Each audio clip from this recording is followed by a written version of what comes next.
are you? Sorry to bother you. That's okay. I was wondering if I could talk to the person who owns the Land Cruisers. It's great though. Can I have a look at that one? That's cool.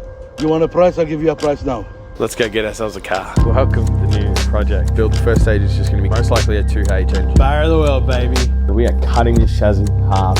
So I've got these sides all welded in. Once I know that the ZF6 marries up to the engine. Now I put a thing up recently about keeping the bar. Because I think I'll keep the bar up, maybe. It's hard to... Alright, I've hit a roadblock with marrying these two up. So this has got 4 bolts on the other side, and this has got 3 bolts. I have to buy a new flywheel, then I also have to buy a torque converter.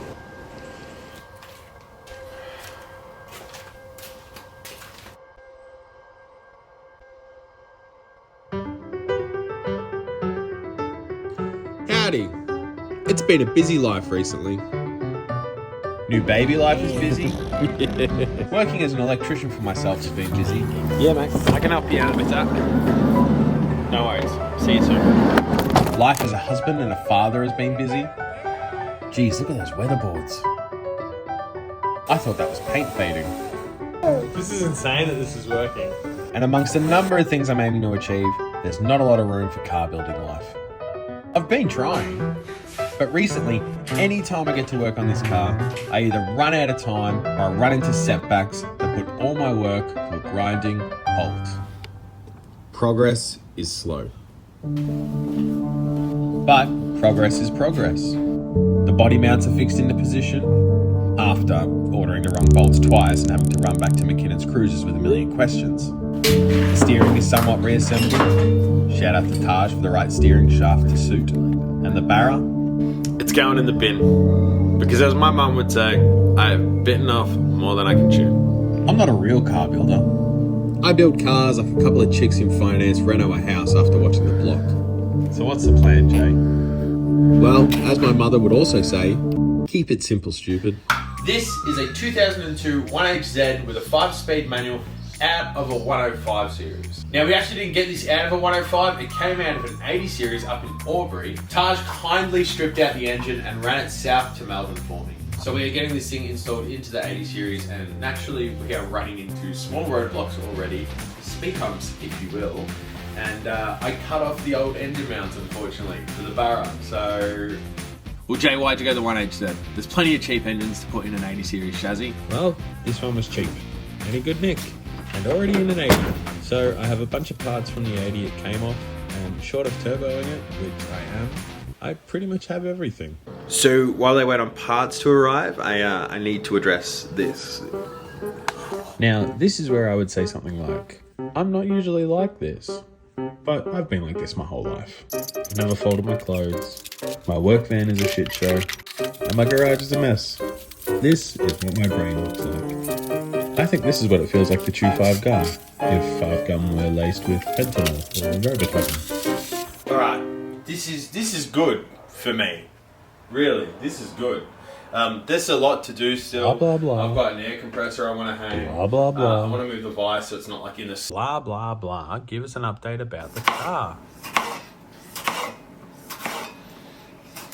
So I'm waiting on engine mounts to arrive. So I can't really do much at the moment. So I'm waiting. While I wait, I'm just collecting parts. Here you go. The other thing is, once Taj is back from his little holiday, we'll be able to go up to, we'll be able to go up to Shepparton and just pull all the parts off the other 80 series that we've got sitting there, and then that should be like all the parts for this car, and then it's just assembly.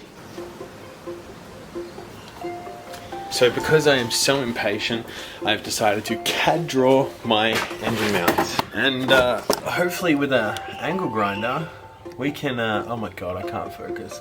We can get this car engine sitting pretty close. Now, I found Brett from Gentech on Facebook Marketplace, where he was able to quickly cut out and fold my poorly designed mounts. Hence this video of me grinding them to get them to fold properly. He also allowed me to film, which was amazing. It was super cool to get all this footage. So thank you, Brett. Right, so with the 2 engine mounts now made up, 1 and 2, we can fit these to the car. Now I think I should have gotten them right. I've done a bit of playing around and I don't see any reason why this can't happen. So in the 11th hour, McKinnon's Cruisers has come through. He's sent me down, that's not it, but it's on the engine already, but he has sent me through the engine mounts off an actual 80 series that aren't blistered and butchered like the ones I had. So, a couple of things. The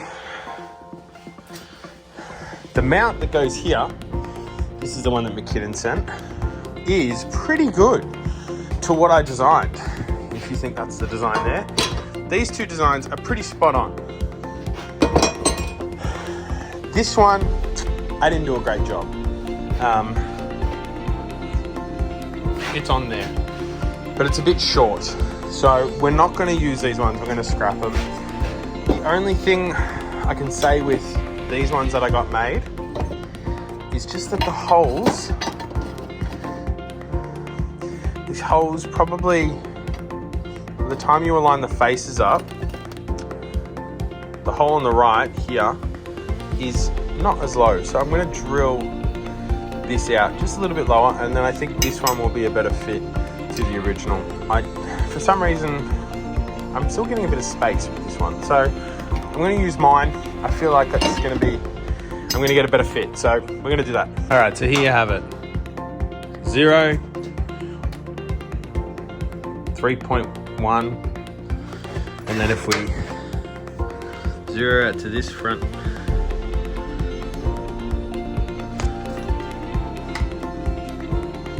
half a degree. So that's it. So that's my mount, and we'll tidy that mount up a little bit. That should fix this a little bit, I think. Oh, maybe it'll make it worse. I don't know. We'll work it out. That engine mount's sitting nice. The other one was really twisting on the engine mount. I wasn't sure about it, and this one is just beautiful. I'm a little high here, but I've got a lot of meat, and obviously underside as well. So I'm really happy. I'll probably weld like to here, and then I'll heat the shit out of this part, sledge that down, and get real good binding there as well. I'm fucking really happy with that. Cannot complain at all. It actually feels like quite an achievement. It's a long time coming. I know it's not the engine I set out on putting in the car, but my priorities have changed. I guess it's probably what it's been about the whole time, building cars for me and what I want, not what I want other people to see. How many people, putting engines in on their own? And it took a whopping 580 days to figure that out. I'm not a car builder. You won't see me or my cars in car shows. All right, so with the workshop set up a little bit better, and I like the idea of calling it a workshop. Hopefully we can get through a few more bigger and smaller projects that are going to be coming up on the channel. Speaking of which, the channel is changing. My channel is changing. You will see this car get built, I promise. But I kind of enjoy doing some storytelling, some nice filmmaking, bringing a little bit more to life than just showing you what I'm doing in this damn garage. So with your permission, I'm going to start making these videos more interesting. They will not be about cars. If you want to stick around and subscribe, thank you. If you want to leave, hey, thanks for being here for nearly 4 years of doing this. It's been a pretty incredible journey making a YouTube channel. So yeah, peace.